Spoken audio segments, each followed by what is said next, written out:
Oh, hello, everybody. How are you doing? Welcome, everybody, to Mental Health Monday. And today we are talking about toxic relationships. Hello, everybody, and how you can protect your mental health. Specifically, we are talking about a really awesome topic, antagonistic relational stress. And I can't wait to get into this conversation. But before we begin, there's three things I want to say to you guys. Number one, I want to say that if you want to get notifications on when I go live, if you want to get information about healthy relationships, how you can protect yourself, more detailed information, I want you to text the word LOVE to 87948 and you get on my list and we will then have wonderful exchanges. On Sunday, I'm doing my book club. We've been talking about healthy relationships there. Today, we're going to talk about healthy relationships and mental health and all things professional. We're licensed therapists and we're giving you all the juice from our experience. So be sure to do that. Second thing I want to tell you guys, y'all follow me on Instagram, Coaching with Dr. Alicia. Please do that. And that's how you get more information on what my topics are each week and my topics for my book club, all of the know about healthy relationships, mental health, couples counseling, trauma, breaking free from trauma, just all of the things that we need. We need these things. And then third, if you want to reach out to me, and if you want to work with me on a personal level, one-on-one, you can go to coachingwithdralicia.com. And so that way you can contact me and someone from my team will get back to you and then we can talk privately. We can talk privately and confidentially. So, but today I am so happy. I am welcoming back. Y'all remember Dr. Debra? Say hello to Dr. Debra Dantzler. Yay, Dr. Deb. How you doing? Oh my God. Well, Dr. Alicia, thank you so much for having me back. I'm so grateful to be here. I love talking about this topic. Yeah, let me tell you, y'all don't know Dr. Debra. Dr. Debra is got it going on. Let me tell you, she is not only a therapist, but she's got her practice, 3D psychotherapy. I see it. Y'all follow her on Instagram. You see the title there. Not only that, but she's got multiple years of experience. She owns her own practice. Hello. And I do believe, if I remember off the top of my head, you also have a CADC license. Are you? So I have the Master Addiction Counselor credential is what. Addiction counselor. Listen, y'all, she's in Georgia.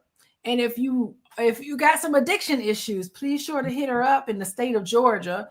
But yes, thank you for that. So she's got a degree in substance abuse, can help you with addictions. And not only that, but she is my go-to person when I want to talk about narcissistic personalities and toxic relationships. She's an expert in this. And so that's what we're going to talk about today. And I was on Instagram because I got an Instagram crush on you, Dr. Debra. So follow her on Instagram. I got an Instagram crush on Dr. Debra. And I saw on her page one day something called antagonistic relational stress. And I went, uh-oh. I've never heard of that word, by the way. And I said, wait, this is a descriptive word that reminds me a little bit of narcissism that everybody likes to throw out. Armchair therapists, y'all know, like to throw this out. But let me ask everybody in the chat, do y'all know what antagonistic relational stress means? Let me see some definitions in the chat. What do y'all think? Hey, everybody. Look, London Price, how you doing? Oh, Landon. How you doing, Landon? I can't see. Dr. Vibe, yes, from Toronto. How you doing? How you doing? Clean Coochie Beats. That's my guy right there. What's up? Dr. O, Cash Content. Hey, what's up, Cash Content? Cash Content. That's what's up. Get some cash nowadays. Kendra Cole, hello. Thank you for the kind words. Thank you, ladies, and Dr. Boyce for helping us through our trauma-filled lives. We appreciate the hard work. Listen, our entire history on the face of these here United States of America has been full of trauma. It's been full of some wonderful moments, but trauma nonetheless. But yeah, so MomTube is saying some of those that have antisocial personality disorders, psychopaths. Okay, MomTube, how you doing? MomTube is weighing in. She's throwing out some heavy hitting diagnoses. But while y'all in here thinking about what is antagonistic relational stress, we're going to have Dr. Debra come on. Dr. Debra, start us off. What is antagonistic relational stress? Okay, thank you so much.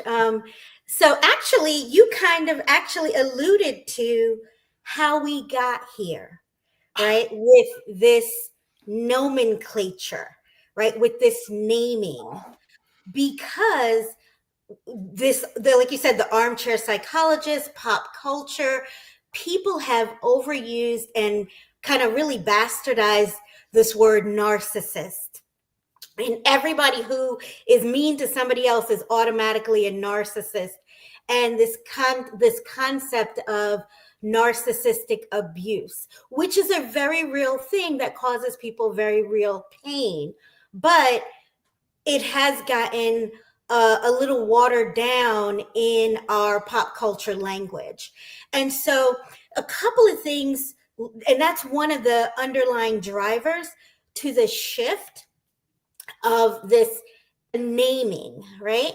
And so this idea of antagonistic relational stress is really what the individual experiences as they're in relationship with somebody who has antagonistic personality.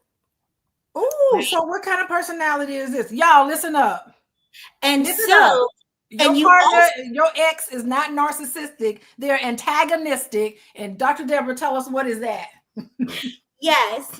And so you probably are familiar with this. So I'm going to get into a little bit of the weeds of it, right? If we talk about abuse by any other name, does it still hurt as much, right? And yes, this idea of a shift from a diagnostic focus to more of a descriptive focus. When we talk about antagonistic personality, we're talking descriptive and not diagnostic. Because as you know, if we actually look at the strict criteria that's in our Diagnostic and Statistical Manual 5, our DSM-5, actually, I think it's 0.674%.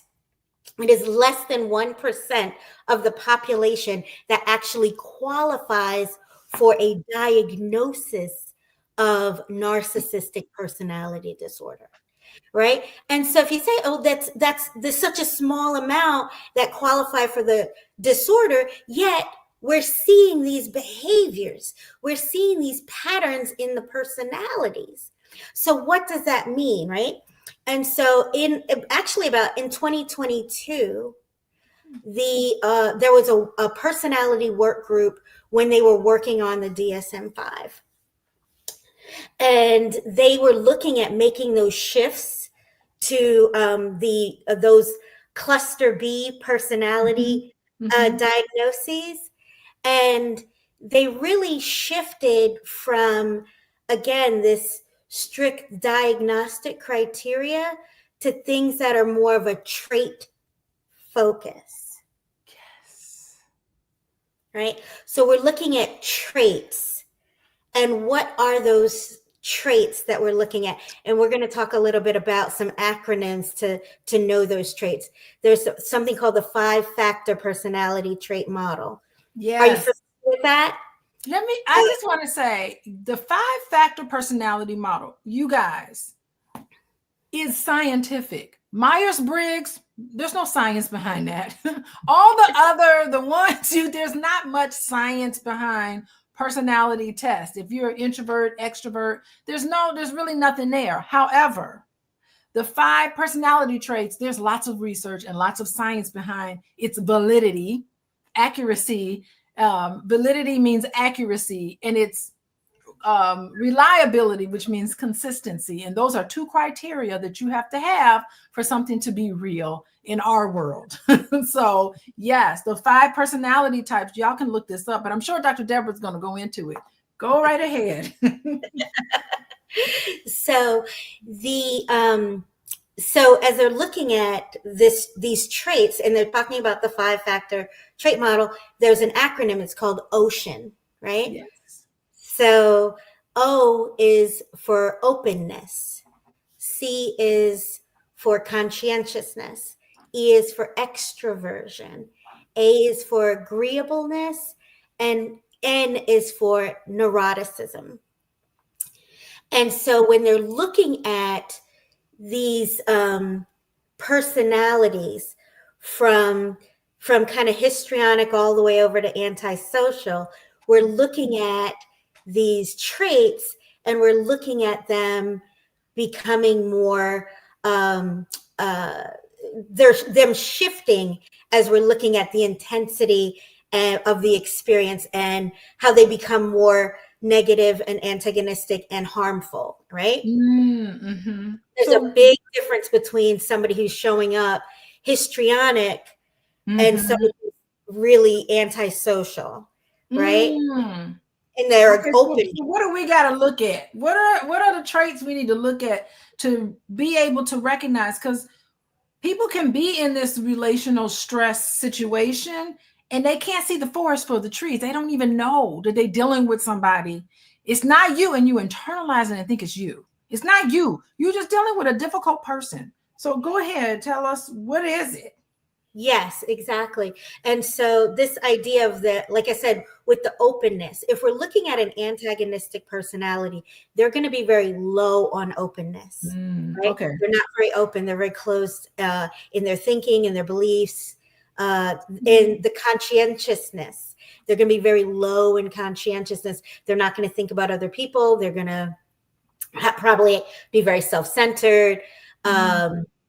In their extroversion, they're going to be very high in their extroversion. This is where we kind of get to see those grandiose behaviors that come in the narcissistic family, right? Those big emotional feels and outbursts of people with the borderline personalities, right? So the thing with antagonistic personality, it spans those personality diagnoses that we would have had before. So instead of just putting it in a narcissistic box, an antagonistic personality could technically have a diagnosis of borderline. They could have a diagnosis of antisocial. They could have a diagnosis of something else. But it's where they fall on these things, whether they're like, are they low on open? Are they low on conscientiousness? Are they high on extroversion? Are they really, really low on agreeableness, right? Is their way or the highway? And are they high on that neuroticism, right? And so these are the kind of things that we as the clinician would be looking for and listening for if we are working with somebody who is coming in experiencing antagonistic relational stress. Another reason they've shifted this perspective is, as clinicians, I can't diagnose the person you're interacting with. I can't diagnose your parent. I can't diagnose your boss. I can't diagnose your partner because of their behavior. I can't say they are a narcissist. What I can say is what you're coming and showing me is the remnants of the impact of that relationship. Right? So it's how that shows up. And there have been studies on this. And what's been shown is that antagonistic relationships are characterized by the lowest levels of things like love, responsiveness, and humility. And participants in antagonistic relationships are significantly higher, have significantly higher levels. And we say significant, I mean statistically significant, right? Less than 0.1, right? Of depressive symptoms, anxiety, stress as compared to control groups. So we see that what we're looking at is real life experience. It's not just the armchair conversation of this person's a narcissist and they're just being mean to me. These are real life, real impact that people are experiencing, and not just even with the mental health, it also impacts the physical health with the GI issues and the high blood pressure and all of those other ways as well.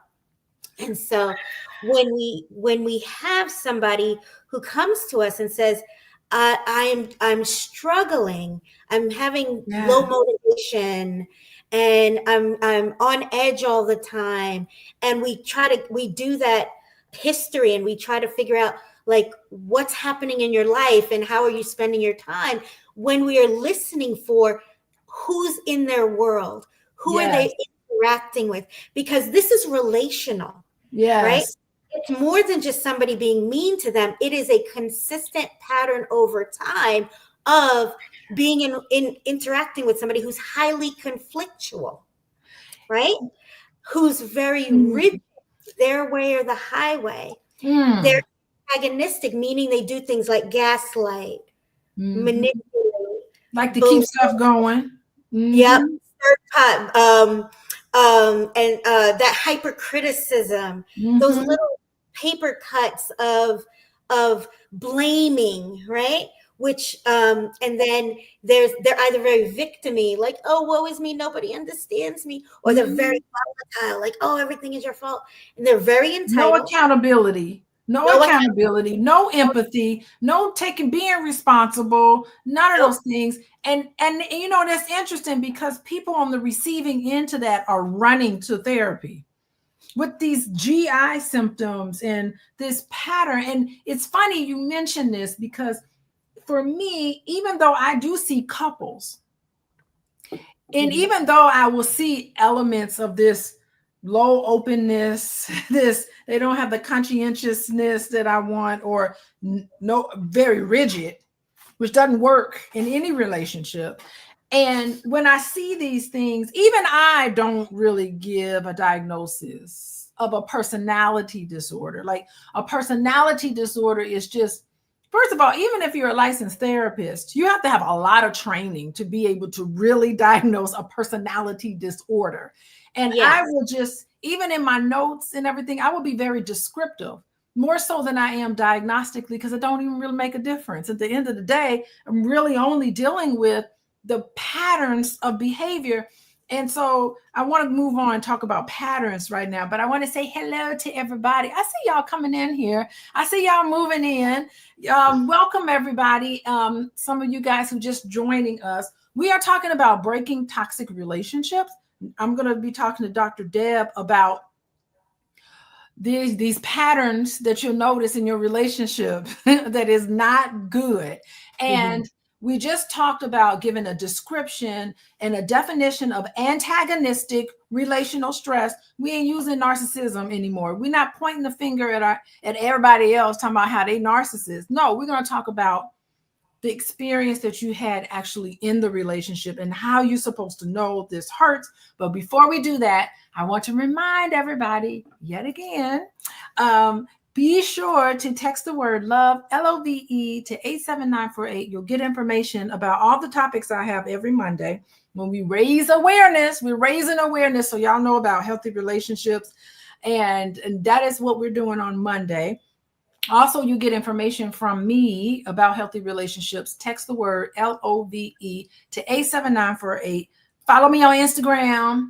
I'm almost at 10,000 followers. I'm almost there. I'm so close. It's like every time I get close, I don't quite make it. So I'm almost there. But not only for me, follow me because you'll get information about show topics. You also get great information. I try to put as much stuff up there as I can to help everybody who's watching this. And then be sure to, you can contact me at coachingwithdralicia.com for individual. I work with couples mostly. I mostly work with couples. And of course, you can contact everybody in the state of Georgia. You need to reach out to Dr. Debra Dantzler, and she is at 3D Psychotherapy. It's her practice. It's my practice too, coaching with Dr. Alicia, but wealth of information we got here. And so I want to come back and I want to ask everybody here in the chat who's joining me today. Let me know how many of you guys were in a toxic relationship. Let me know who was in a toxic relationship. Do you know somebody in a toxic relationship? If you do, just hit the like button and share it with them and tell them, check this out, because we got an expert on here that's going to talk about these patterns. And y'all let me know if you recognize yourself. Wait, Willard is gonna wait. What's up with Willard? There's something going on in chat. What y'all doing? Anyway, Willard is going to be, what is this? Willard is going to bring trouble to those homeowners. Who is Willard? I don't understand that. Correction officer for lockdown. Okay. All right, correction officer, tell us and anybody else, what are you going to do?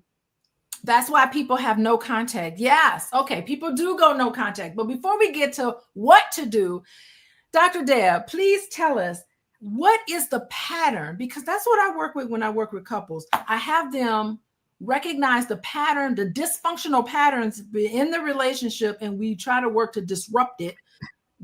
One thing is to stop being so rigid, but tell us, how are people supposed to know if they have this toxic pattern in a relationship?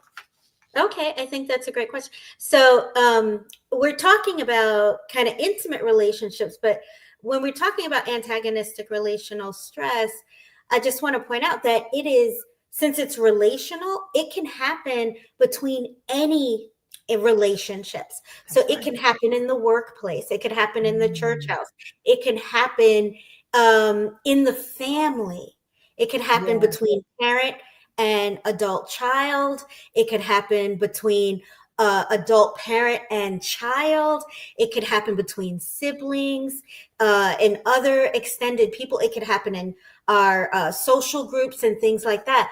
When we recognize that we are engaging with a person, and honestly, the body doesn't lie, right? The body keeps score.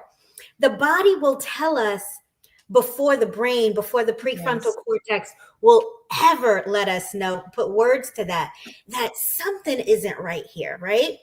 And that pattern of behavior, that and what that looks like, right? And so at first, when we engage in these relationships, they could feel like the best thing on the face of the earth, right? Right? Like that dopamine rush is so strong. And I mean, it's you call it love bombing, but this idea of feeling seen like you've never been seen, feeling heard like you've never been heard, being validated like you feel like you've never been validated before. And they're just asking all these questions and wanting to get to know you on such a deep level. And so that initial orientation that really kind of sucks us in to this what we'll see as a cycle, and then over time that rush of wonderfulness, right, will slowly start to dissipate, right? It'll slowly start to shift, and I call it like paper cuts over time. And it might start real subtle, right? Like, oh, you wore the purple shirt for that? Like, what were you thinking, right? And it just seems like, oh no. And then we find ourselves on this defensive, right? Yes.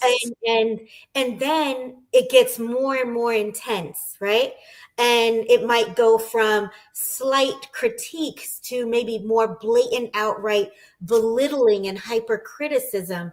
There might be some very blatant manipulation of, well, if you don't do this for me, then I'm not going to, do this for you. There could be gaslighting, right? Where it's like, oh, I never said that. That didn't happen. Oh, you're too sensitive. You're just making that up.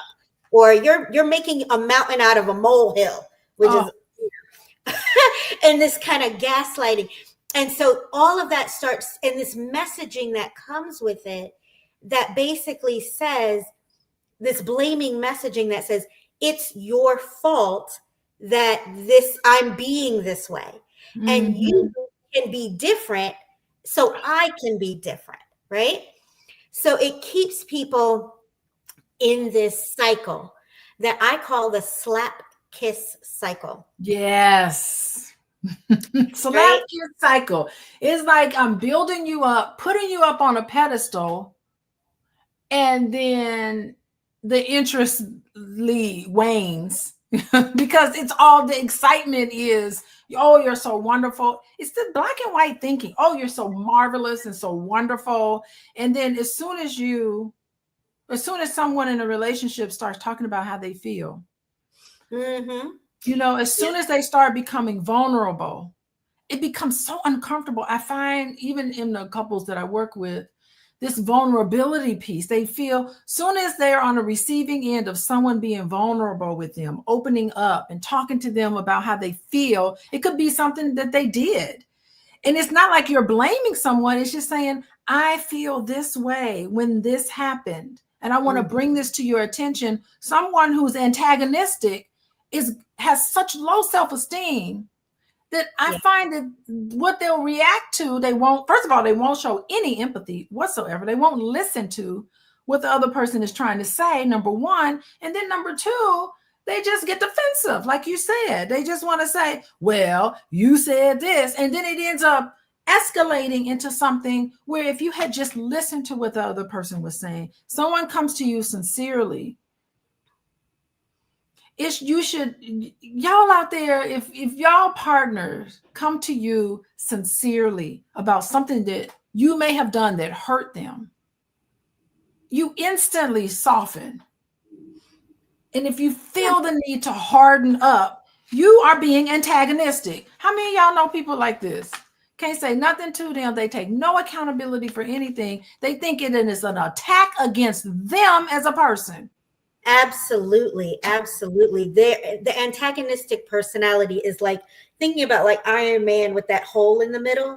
It's a giant hole of insecurity, and they're just really vulnerable. So anything they perceive as an attack towards that hole is met with that slap, right? It's met with that resistance. It's met with that deflection and that blaming, right? And because there's that level of blaming, part of that antagonistic relational stress is this messaging that it's my fault, right? Which again, putting, think about like a slot machine, right? Why are slot machines so effective?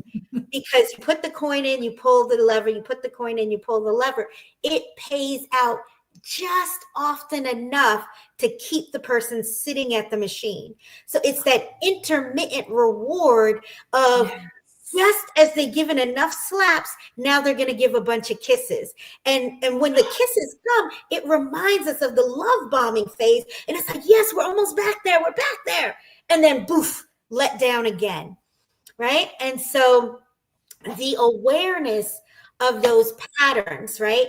Of being on the defense, of recognizing there's a sense of self-blame, of trying to control things that are outside of our control, of future faking and lies, right? Yes. So that's telling us, oh, well, if you make chicken tomorrow, then I'm going to be really nice to you. And then they don't even come home the next day for, you spent like 7 hours making the chicken or whatever, and so these behaviors that the body is automatically responding to, which is why we talked about those GI issues. We find that we have shoulders as earrings all the time or a clenched jaw. Listen to your body. It knows it is responding to it at that cellular level. It's responding to the antagonism. And so then after it has these consistent, like wearing down the person like water over a rock in a lake, just kind of wears them down over time, then a couple of things can happen at that point in the next part of the cycle, where it's the discard phase, right? If the antagonistic person discards their victim, basically, then that's it. Like, they're discarded. There's no, they might come back once because they're going to discard them for finding new supply. If that new supply doesn't work, they'll come back. But if they discard, that's it, right? But if the person experiencing antagonistic relational stress goes to therapy, does their awareness, acceptance, and action, recognizes that, okay, I see what's happening here, and I see that it's not my fault, that I have choice and agency, and I can do some things here, and I can leave this relationship. Woo. If decide to discard, now that is going to activate all of that antagonistic person, and they are going to react because they're so insecure. Okay, that is my next. Let me tell you, Debra, Dr. Debra, you are so brilliant, because that is my next question. Okay, everybody, we just talked about what is antagonistic relational stress. So we talked about that at the beginning. So be sure, if this sounds like somebody you know, don't send it to them. Send it to the person on the receiving end of this, because we don't want to make people feel bad, but we do need to raise awareness. Secondly, we now know how to know if this is happening to us. Did y'all listen to what Dr. Debra said? She said, when you're interacting with somebody and you walk away from that interaction, your body is telling you,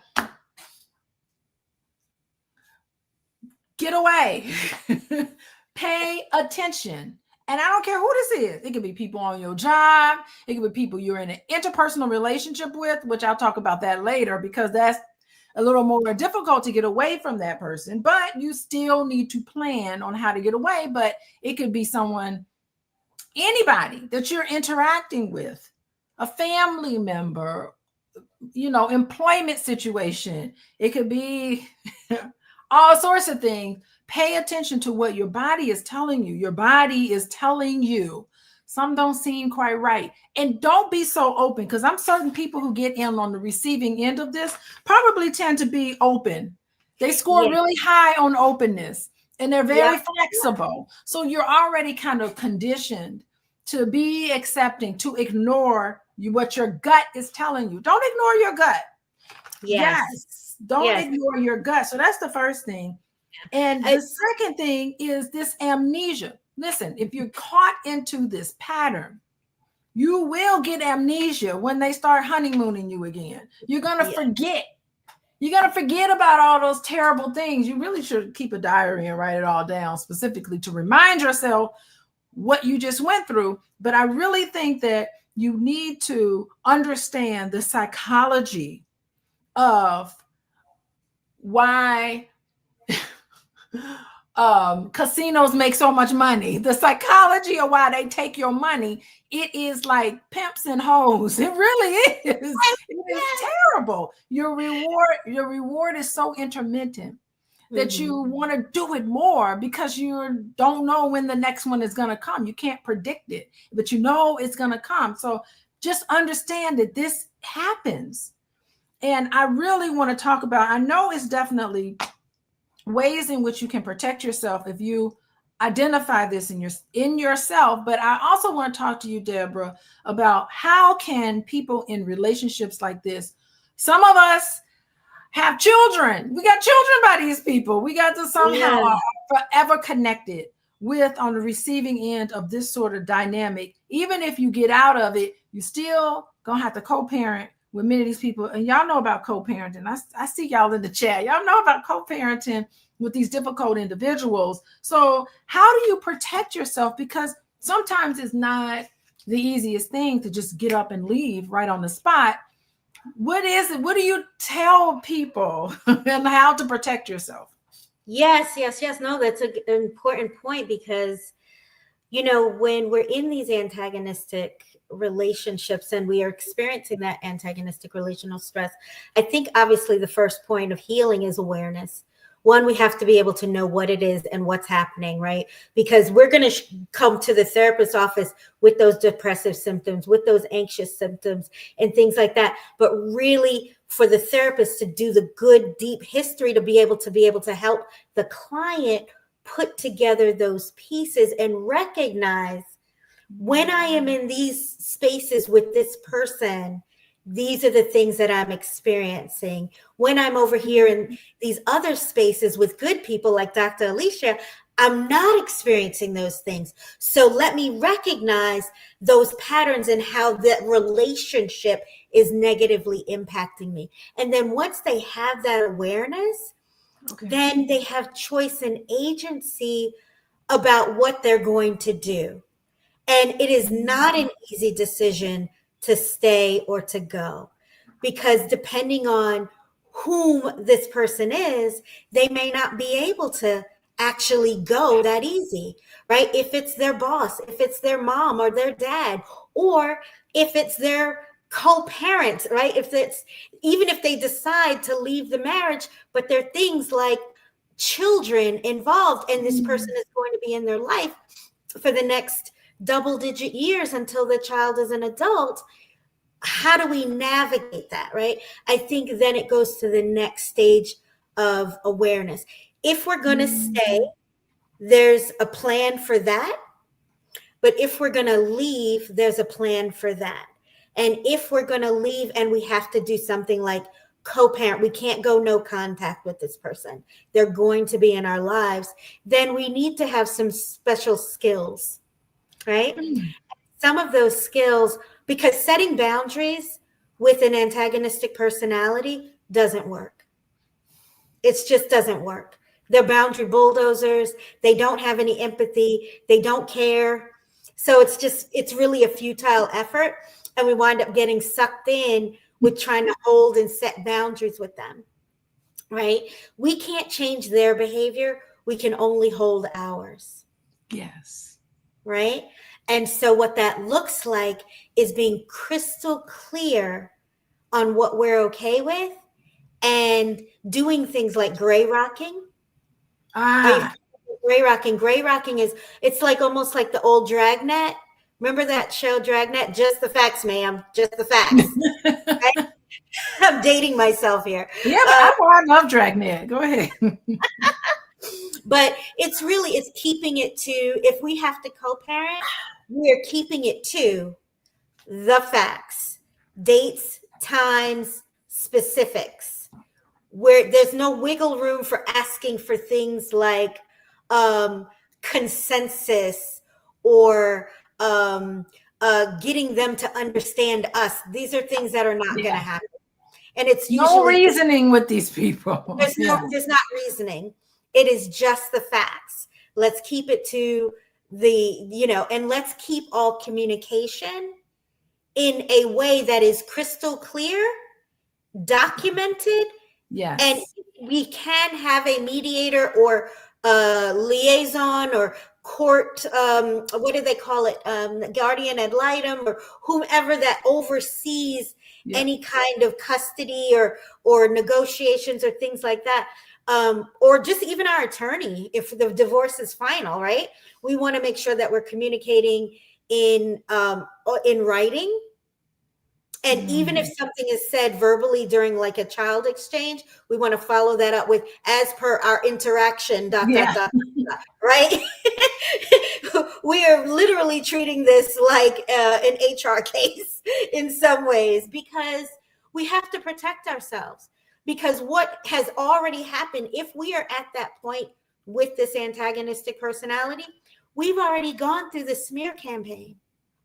Because we're talking about the cycle, right? The cycle of love bombing, then the paper cuts, then the discard. And what happens after the discard is, if they can't hoover you back in and get you back, they're going to do the smear campaign.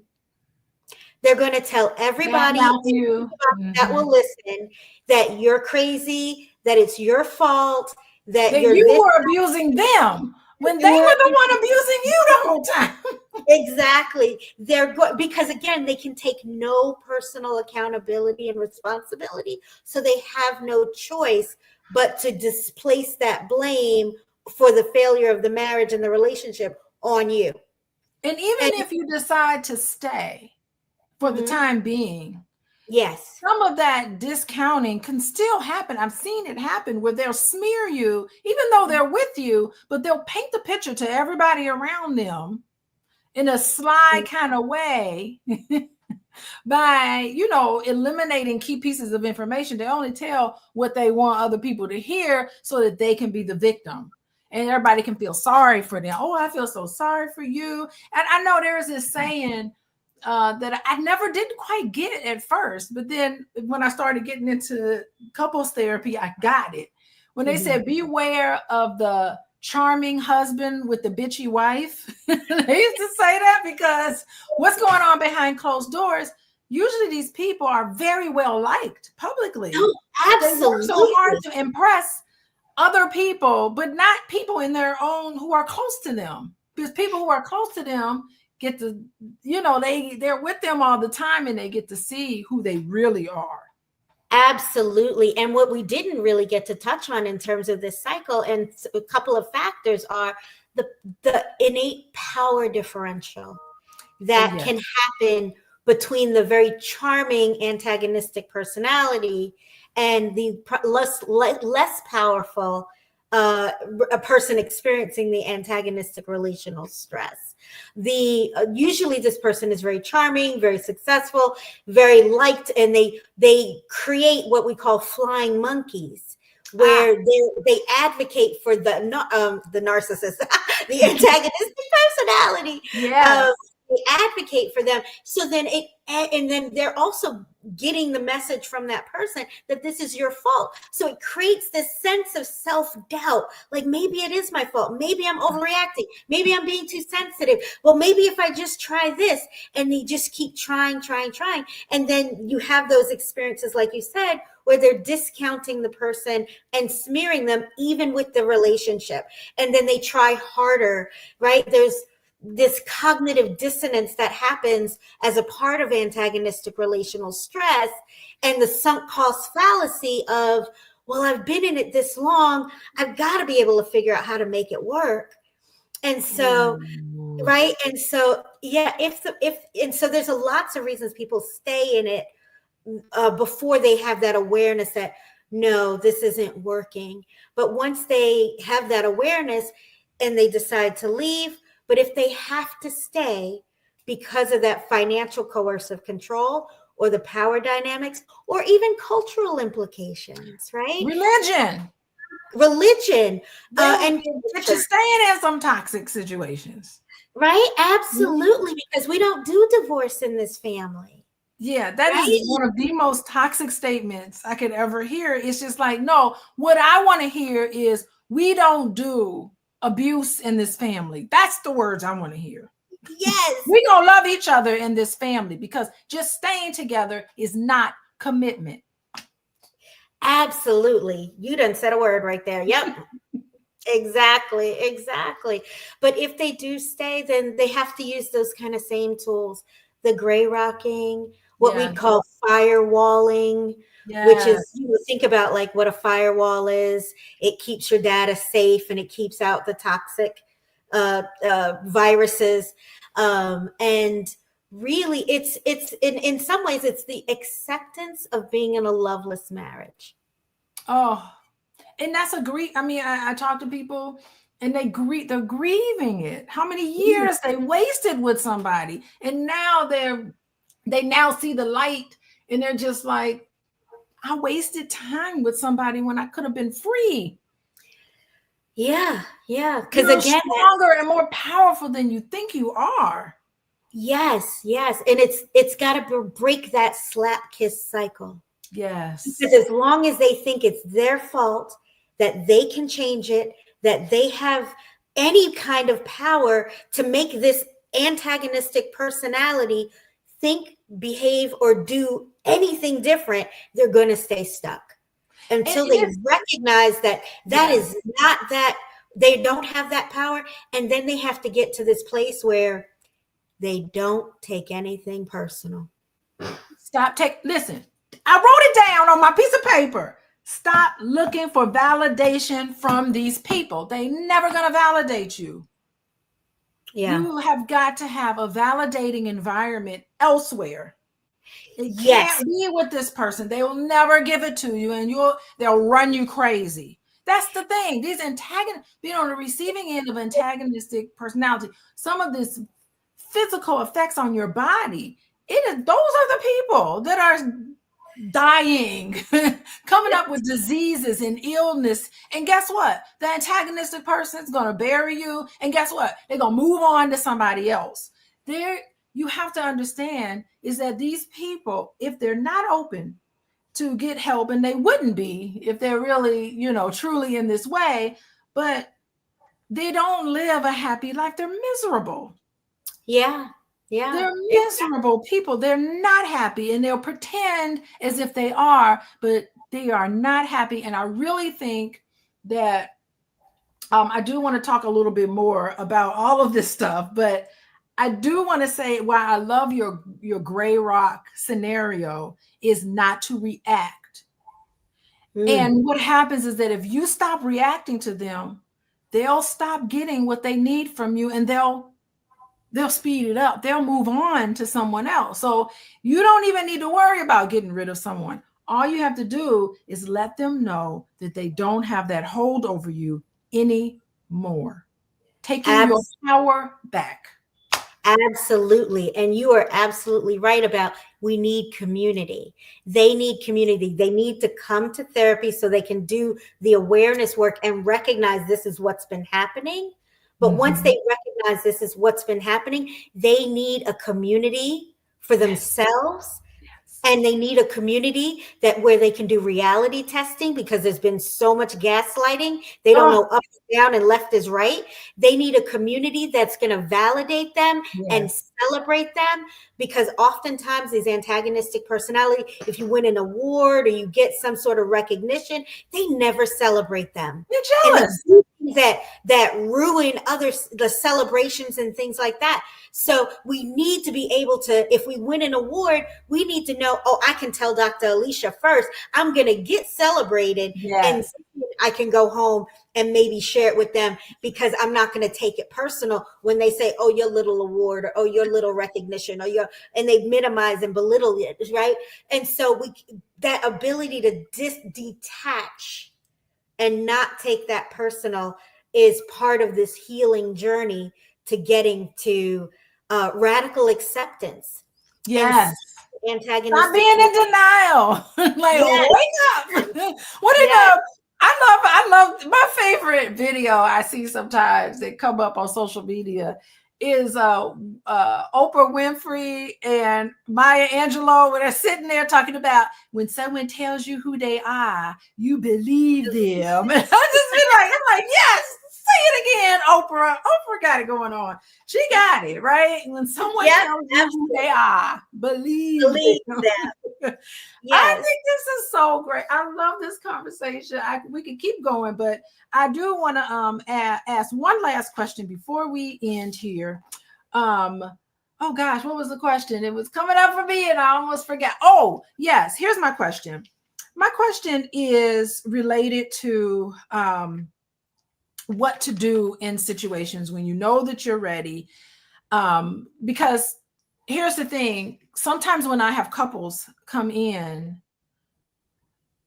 sometimes couples are too far. They're too far gone, and there's so much resentment built up that it's a little too late. I really feel like couples therapy is good for like a certain window of the relationship. Sometimes the relationship can just be out of range for a really successful relationship. And so you tend to switch your focus. By the way, in case you guys want to know, how you know it's time for couples therapy is when both of you and the other person, recognize that the pattern is unacceptable and you already are trying to work on disrupting the pattern, and you want to get another person to come in to help you disrupt this pattern. If both people aren't recognizing that there's toxic patterns going on that both of you are contributing to, then it's a really hard situation. So I just want to put that out there. But once you recognize what do you do? I know what I do. I just try to say, listen, my goal is not for every couple to stay together. My goal is for all of us to grow. All of us have to learn and grow. Sometimes staying together is not always the best. So what do you do, Dr. Deb? Our last question before we end. Like, what do you do? Like, what do you say to that person when they're just at their wits' end and they really, really feel like they have to go, but they may be scared to do it, and you helping them work through these things? And it could be people right now experiencing some of these. I see y'all in the chat. I'm watching all your statements. What do you say to this person? I say it's hard. It's a hard decision. It's probably one of the hardest decisions a person will have to make. Ending any kind of significant relationship is not easy, and I validate that for them. And I encourage them that they can do hard things. Mm-hmm. And that they have not come to this decision lightly. They didn't just wake up on a whim and say, oh, he or she was mean to me today, so I'm out. This wasn't something that was a willy-nilly decision that I'd help them go through for themselves. How did you get here to this place of knowing this is the right thing for you? And then I would help them strategize on what the steps are they need to realistically take to make that happen if they really want to leave. And help them understand that it may not be as simple as packing a bag and leaving that day. They may need, if they've been financially coercive controlled and they haven't worked in a while, they're going to need to have a village of support. They're going to probably need to have sources of income. They're going to need to have legal guidance on protecting their rights, protecting their children. So we can talk a little bit about what those steps are and what that looks like, and work on exiting in a way that is safe for them. And we cannot tell the antagonistic personality just when we first have the idea that I'm out. Yes. That will literally keep them trapped in maybe even a torture situation. And we talk about antagonistic personality being this descriptor of intensity, right? So it's different if you're dealing with a borderline antagonistic personality, but it's really dangerous if you're dealing with an antisocial antagonistic personality. So we want to make sure that safety is paramount. Yeah. And so when we just help support them in making their decisions.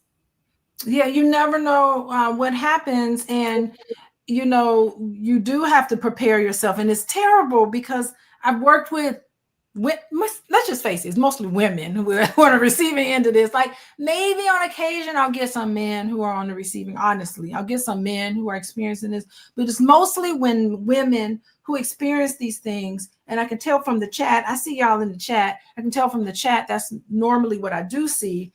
But the thing is that, sometimes it's hard to justify some of this stuff because this person is not physically abusive to you. So it's hard to talk about, we just don't get along. It's more to it than just that. The emotional piece hurts. You're going to say? Mm-hmm. No, I agree with you. It is, I think that you're right. Like in most times, if we're not seeing a black eye or a broken rib or a broken arm, we're thinking, oh, it's just emotional abuse. But depressive and anxious symptoms cause more disruption to a person's life and long term. It impacts their ability to work. It impacts their other interpersonal relationships. It impacts things like your ability to focus and concentrate. It impacts your memory. It impacts your ability to get out of bed and do basic tasks. It impacts whether you're sitting outside of the Walmart in your car crying because you can't Yes. even go inside, and it impacts all of your function and your global assessment of function. It impacts your life at so much deeper and longer than those broken bones.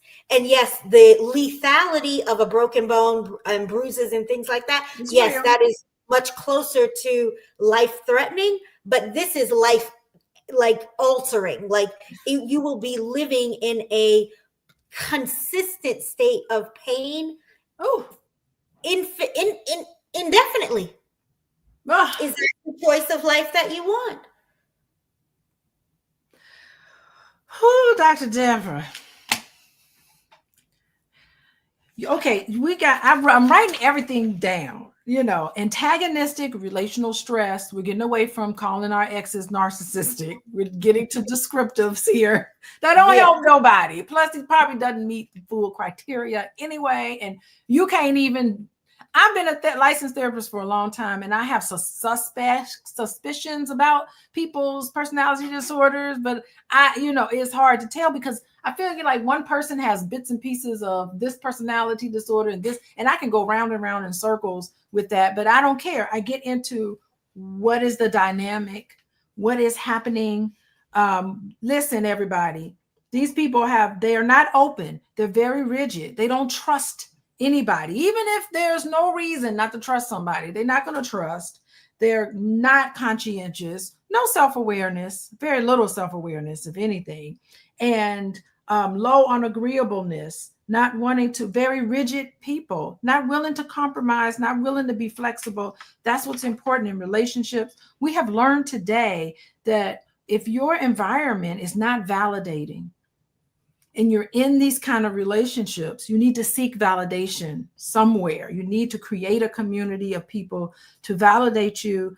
Listen to your body. Your gut is telling you to run, and you need to pay attention to it. Stop being so open.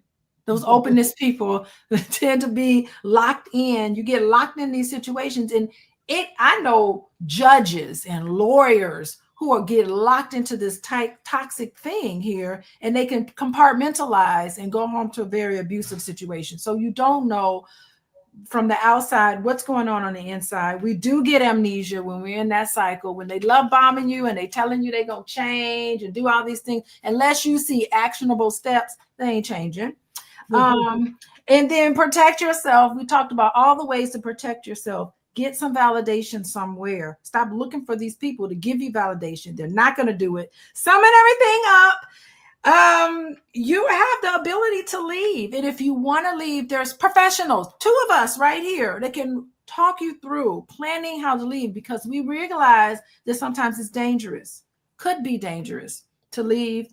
Y'all hit the like button. Share this video with any and everybody. Let me tell you, teenagers need to look at that. I got 2 teens in the house, and I'm telling you, these people don't know. They don't know we're healthy. Nothing. I'm like, y'all, and it's across the board. I was talking earlier about this.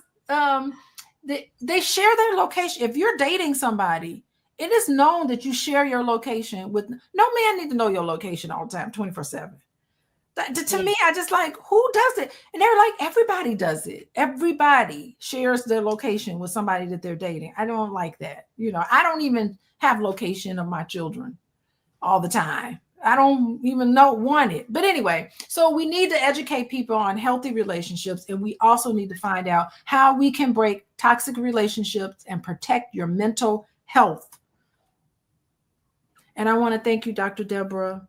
Let everybody know where to find you. She's doing a CEU I wrote it down, April 18th, 3-hour CEUs for $75. I'm signing up, by the way. Let me see, what am I doing on the 18th? Can I get the recordings if I don't make it? Yes. Live? I'm Yes. buying your stuff because I need my little CEUs. I got to renew my license this year, so I need my CEUs. So anyway, she's doing, anybody who, even if you're a helping professional, you probably, there's some of my, you know what, I'm going to share this with my students. I have students, Okay. I'm a full-time, in case I don't know, I'm a full-time college professor. I'm going to share this with my students because $75, I mean, that's beautiful to get 3 CEUs. I mean, they can't get CEUs, but they need to hear about this stuff. Some of them want to be therapists. So I'm going to share it on my Facebook page. I'm going to look on there and share it. But anyway, tell everybody where to find you and all of that. All right, thank you. It's been a pleasure. I love being here with you. I so enjoy talking to you every time. And so people can find me. They can follow me on Instagram at the 3D Psychotherapy, and on Facebook at the 3D Psychotherapy. And thank you so much again. This has been such a great conversation. Yes, and thank you, Dr. Deb. I'm so happy you're back with us, and I'm sure you'll be back with us again because you're my go-to. Anything that has to do with toxic stuff, I feel like, oh, call Dr. Deb. We got to get her back on because you're so fun to work with. I met you in Atlanta, and I just was like, I want to hang out with y'all. Yeah. You guys are so great. So anyway, goodbye, everybody. Thank you so much. You know how to reach me, coachingwithdralicia.com. Y'all already know to follow me on Instagram, at Coaching with Dr. Alicia. Instagram, I do have a TikTok page. Girl, TikTok be a mess, but I do like TikTok. And then, of course, as always, text LOVE, LOVE to 87948. Goodbye, everybody.